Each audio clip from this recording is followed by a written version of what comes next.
America బయట అతిపెద్ద AI data centre నిర్మాణానికి సంబంధించి ఈ డేటా సెంటర్ అంటే కేవలం గూగుల్ ఏఐ డేటా సెంటరే కాదు, అనేక దేశాలతో సీ లింక్ కేబులింగ్తో ఒక డిజిటల్ కనెక్షన్ ఏర్పడుతుంది. అలాగే ఇంకా ప్రపంచవ్యాప్తంగా ఆల్రెడీ ఇప్పటికే ఎన్నో ఎంక్వైరీలు మొదలయ్యాయి. ఎందుకు గూగుల్ అమెరికా బయట ఇంత పెద్ద ఏఐ డేటా సెంటర్ విశాఖని ఎందుకు ఎన్నుకుంది, విశాఖ ఏపీ సిగ్నిఫికెన్స్ ఏంటి, ఈ చర్చ జరుగుతోంది. మనం ఎలాగో మాట్లాడుతుంది దీని గురించి, కానీ జాతీయ అంతర్జాతీయ మీడియాల్లో బిజినెస్ ఛానల్స్లో గత 4-5 రోజులుగా ఇదే చర్చ, డిబేట్స్. సో ఇంత పెద్ద స్థాయిలో జరుగుతుంటే రాష్ట్రంలో కొంతమంది మూర్ఖులు ఉంటారు. I'm desperately using this word కావాలనే. వాళ్ళకేంటంటే ఆ అజ్ఞానంతో ఏం చెప్పినా అర్థం కాదు. పిచ్చి పిచ్చి చర్చలు, రాతలు, అక్కడెక్కడో పనికిరాని దాన్ని ఇక్కడ తీసుకొచ్చారు, లేకపోతే ఇదిగో ఇంతంత రాయితీలు ఇచ్చేసి వచ్చేమో ఉద్యోగాలు 200. నేను ఇంతకుముందు మొన్న 2 రోజుల క్రితం కూడా చెప్పా, అంటే అసలు మీకు కాల్ సెంటర్కి ఏ డేటా సెంటర్కి ఏమన్నా డిఫరెన్స్ తెలుసా, ఎప్పుడన్నా ఆ స్థాయిలో మీ బుర్రలు పనిచేసాయా అని. పైగా సోషల్ మీడియాలో దీని మీద ఒక విస్తృతమైన, అంటే ప్రతి దాని మీద కుట్ర లేకపోతే ఏదో ఒక ప్రచారం చేస్తారు. దీని మీద కూడా అంటే మీకు ప్రధానమంత్రి కన్నా కూడా ఎక్కువ తెలుసా. దేశ ప్రధాని ఈ ఒప్పందాన్ని చాలా విశిష్టమైన ఒప్పందంగా, గేమ్ చేంజర్ లాగా అభివర్ణించారు దేశ ప్రధాని. గూగుల్ ఏఐ విశాఖకి రావడము, దేశవ్యాప్తంగా ఇది ఒక ఎంత ప్రతిష్టాత్మకంగా ఉంటుందని చెప్తే మీరు ఆయనకన్నా ఎక్కువ తెలుసా, లేకపోతే ఆయన విమర్శించగలుగుతారా ఈ మాట్లాడేవాళ్ళంతా. So Sundar Pichai, CEO of Google, Indian originated వ్యక్తి ఆయన ఏమంటున్నారో చూద్దాం. వాయిస్ వినిపిస్తాను నేను. I think we have a chance to do a step even more. You mentioned South India. I called the Prime Minister of India this on Sunday night. You know, I used to take this train. Prime Minister Modi. Prime Minister Modi. I used to take this train through the south of India, and there's this town called Vizag. It's a beautiful coastal town. Growing up, and we announced our. Yeah, there you go. We announced our largest ever AI investment outside the US, a $15 billion, 1 gigawatt plus data center, 80% powered by clean energy with subsea cables going in.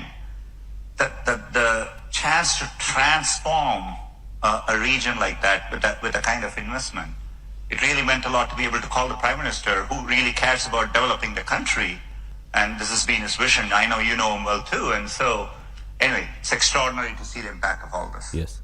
So సాక్షాత్తు Google CEO Sundar Pichai ప్రధానమంత్రి గారితో నేను నేరుగా మాట్లాడాను.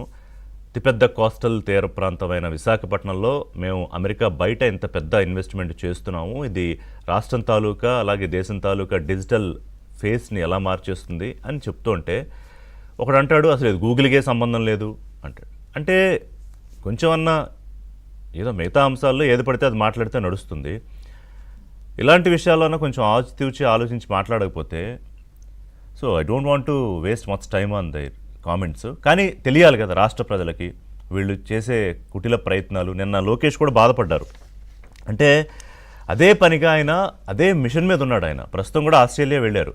రేపు next month నవంబర్లో జరగబోయే CA summit కోసం అందరినీ కలిసి వాళ్ళని రండి, ఇదిగో మా రాష్ట్రం ఇన్ని అవకాశాలు ఉన్నాయి అండ్ బ్యూటిఫుల్ ఇండస్ట్రియల్ పాలసీ మనం ప్యాకేజ్ చేసి ఇస్తున్నాం వాళ్ళకి. ఒక కొత్త రాష్ట్రం పేరుకి 11 ఏళ్ళు అయిపోయింది, కానీ ఏమొచ్చింది అక్కడ? వచ్చే ప్రయత్నం చేసే 5 ఏళ్లలో చేసేటప్పటికీ ఓడించారు ప్రజలు, జగన్మోహన్ రెడ్డికి అధికారం ఇచ్చారు. ఆ 5 ఏళ్ళు ఉన్నవే పోయాయి బయటికి. సరే మళ్ళీ ఏదో కూటమి ప్రభుత్వం వచ్చింది, మళ్ళీ కింద మీద పడి ఏదో ప్రయత్నాలు చేస్తున్నారంటే అది కూడా కడుపు మంట.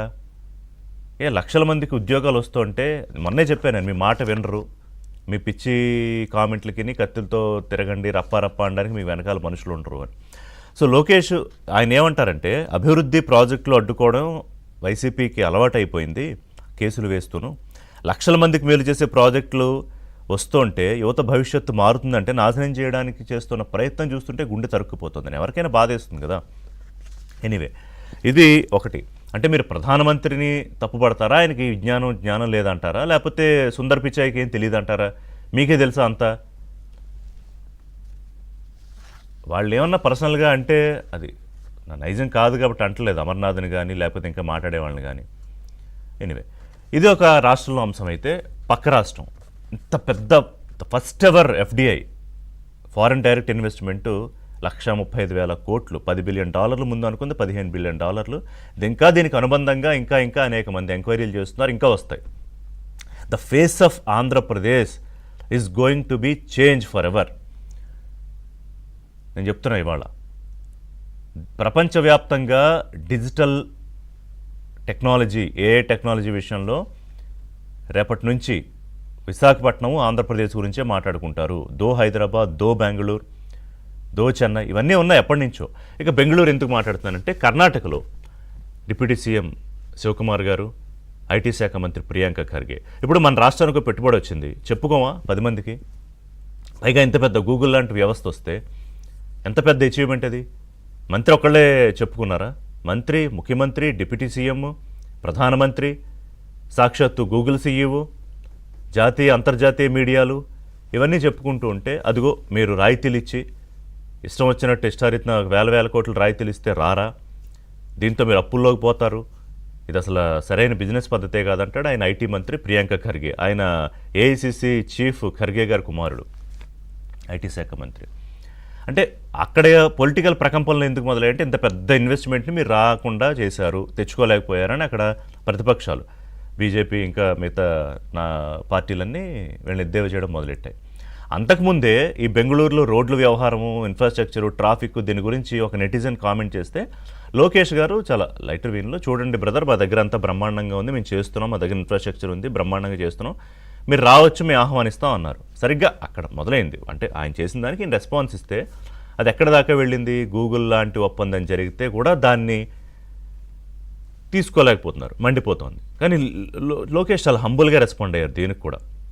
అంటే అంతకుముందు ఏదంటే కొంచెం ఆయన సెటైరికల్గా, మా రాష్ట్రంలో కాస్త కారాలు ఎక్కువ అంటారు, స్పైసీయే, అలాగే పెట్టుబడులు కూడా అంతే స్పైసీగా ఉన్నాయి, అది కొంతమందికి కడుపు మండుతుంది. నిజమేగా అందులో లేదు, సమతుల్యమైన ఆహారం తినాలి అని నేనే ఇది ప్రియాంక ఖర్గే ఆయన ఏదో అన్నాడు. బట్ ఇదేమీ రాష్ట్రాల మధ్య గొడవ కాదు. కానీ బెంగళూరు, కర్ణాటక ఆలోచించుకోవాలి కదా. ఎప్పటి 30 ఏళ్ల క్రితం అక్కడ ఐటీ మొదలయ్యి ఈ రోజున నెంబర్ 1గా ఉంది కదా. సరే, ఈ మధ్య హైదరాబాద్ కాంపిటీషన్ వచ్చింది, చెన్నై, పూణే ఇవన్నీ ఉన్నాయి.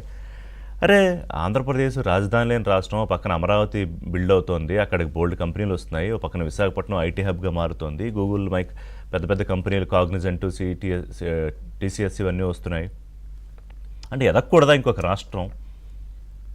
మీరు పెట్టుబడులు, మీ ఇన్ఎఫిషియన్సీని లోకేష్ అదే, మీ ఇన్ఎఫిషియన్సీ, మీ ఇన్ఫ్రాస్ట్రక్చర్ గురించి లోకల్గా మీ ఇండస్ట్రియలిస్టులే మాట్లాడుతుంటే దానికి how can I help it, నేను ఎలా దానికి బాధ్యుడిని అవుతాను అని ఆయన ఇంకో మాట ఏమన్నారంటే, ఒక రాష్ట్రం విజయం, అది ఆంధ్రప్రదేశ్ అని విశాఖ అని, ఇది సంపూర్ణ దేశ విజయంగా చూడాలి అని నిజంగా చాలా గొప్పగా మాట్లాడారు ఆయన. సో అవకాశాల కోసం అడ్వర్టైజ్ చేసుకోవాలి. పరిస్థితి అదే. ఇప్పుడు దేశాలు ఎన్నన్నా తిరుగుతారు, ఆయన ఎక్కడికైనా వెళ్తారు, ఇదిగో మా దగ్గర ఈ అవకాశాలు ఉన్నాయని చెప్పుకుంటారు. మరోవైపు తమిళనాడు అన్నాడీఎంకే వాళ్ళు కూడా కొంచెం మొదలైంది. అన్నాడీఎంకే స్టాలిన్ ఫెయిల్యూర్, ఇది సుందర్ పిచాయ్ తమిళవాడు అయ్యుండి కూడా విశాఖ పట్టిపోయాడు. అంటే రాష్ట్రంలో భాషను బట్టి, కులాన్ని బట్టి, ప్రాంతాన్ని బట్టి పెట్టుబడులు వస్తాయా? కొంచెం స్థాయి పెంచుకుని ఆలోచించాలి. My humble request to all the politicians. Even Karnataka friendly state, అక్కడ ప్రభుత్వాలు ఏవైనా ఉన్నాయండి. సో పెట్టుబడులు అనేది ఏ ఒక్క రాష్ట్రానికో వెళ్ళాలి అనేది అదే పేటెంట్ రైట్స్ ఉండవు కదా. పెట్టుబడి పెట్టేవాడు ఏం చూసుకుంటాడు, నేను ఎంత పెట్టాను, నాకు ఎంత లాభం వచ్చింది, ఇది నాకు గ్లోబల్ మార్కెట్లో నాకు ఎంత బెనిఫిట్ అవుతుంది, ఇదే కదా లెక్కలేసుకుంటారు. ప్రజల కోసం ఆలోచించడానికి ఏమన్నా వీళ్ళు ఎన్జిఓలు నడుపుతున్నారా, లేకపోతే పొలిటికల్ పార్టీలు నడుపుతున్నారా? Business man think like a business man. So break తీసుకుంటా. బ్రేక్ తర్వాత ఎందుకు ఆంధ్రప్రదేశ్కి, విశాఖకి పెట్టుబడులు వస్తుంటే, సరే ఇక్కడున్న లోకల్లో ఉన్న ఈ బ్యాచ్కి, ఈ మొక్కకి కరెక్ట్గా అర్థం కాదు ఎంత చెప్పినా.